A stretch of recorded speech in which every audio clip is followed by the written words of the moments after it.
Hello, my name is Axel Klimek. I'm the Managing Director of the Center for Sustainability Transformation. I'm an OD consultant and a coach. Let me welcome you to the third video of our series and other stories from the Change Café.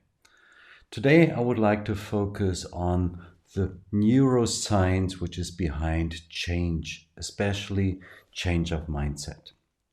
This little series is building on the book which my friend and colleague Alan Atkinson and I have published a couple of years ago called Parachuting Cats into Borneo. In this book, we focus on the human side of change. In the last couple of months, I was involved in a few change processes. One was in a sales department which needed to focus much more on solutions than on products. Another one was with a procurement department, which needed to focus on sustainability, not just price and quality.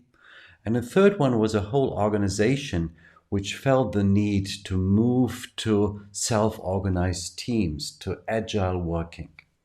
What was common with all is that they had a very well-designed plan how to do that, but that was limited to the technical part.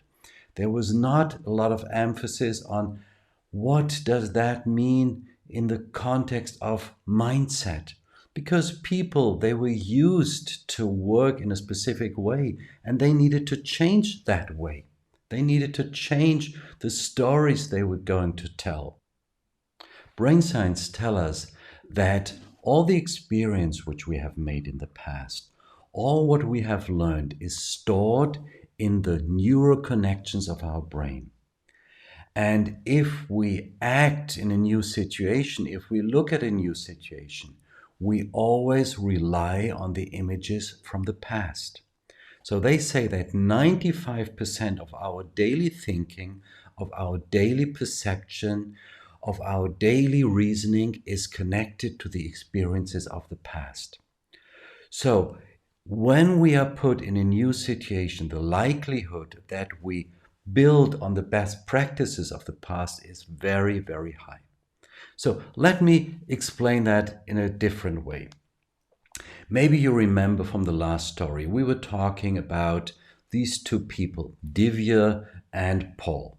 They are supposed to come up with a digital strategy for their new company.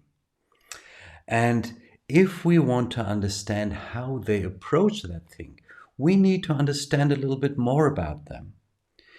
Divya, she was born in Singapore. Her parents were from India and they started a successful business. Divya was the third child of 5 and she was always very good and bright at school. She studied marketing and design and worked in a startup, and she's pretty new to the team here. Paul, on the other hand, he grew up in a small village in Germany.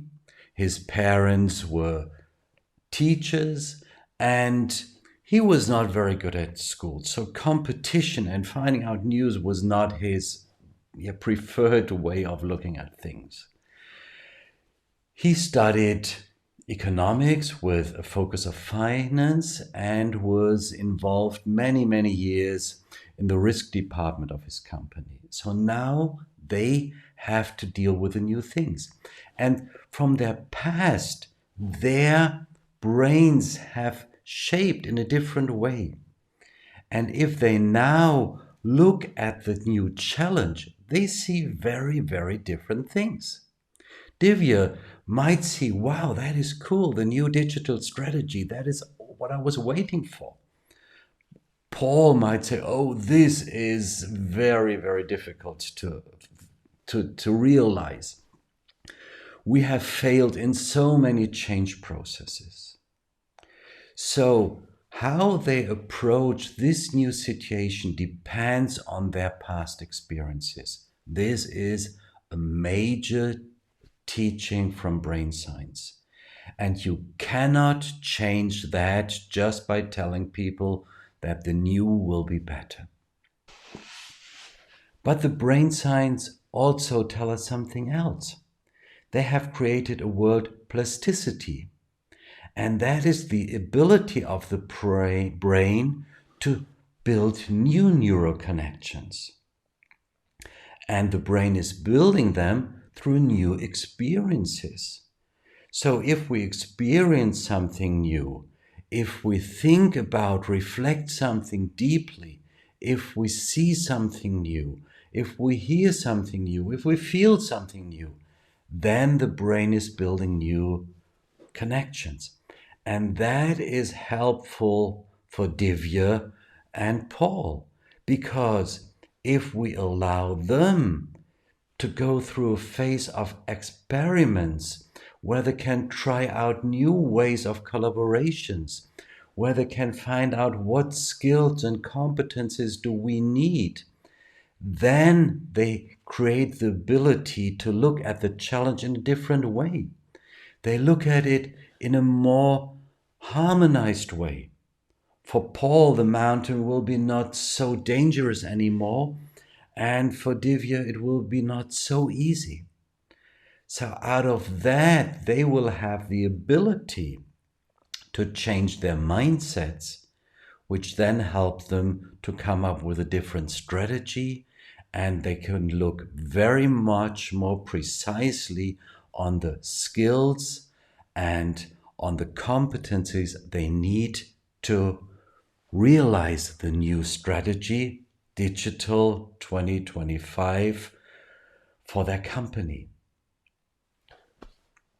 So maybe take a sip of your coffee and reflect on how does your organization deal with these more subtle aspects of a change processes.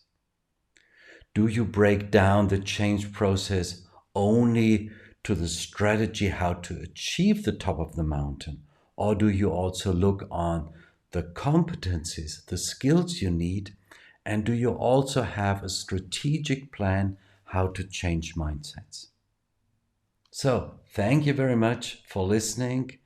And I hope that that was helpful.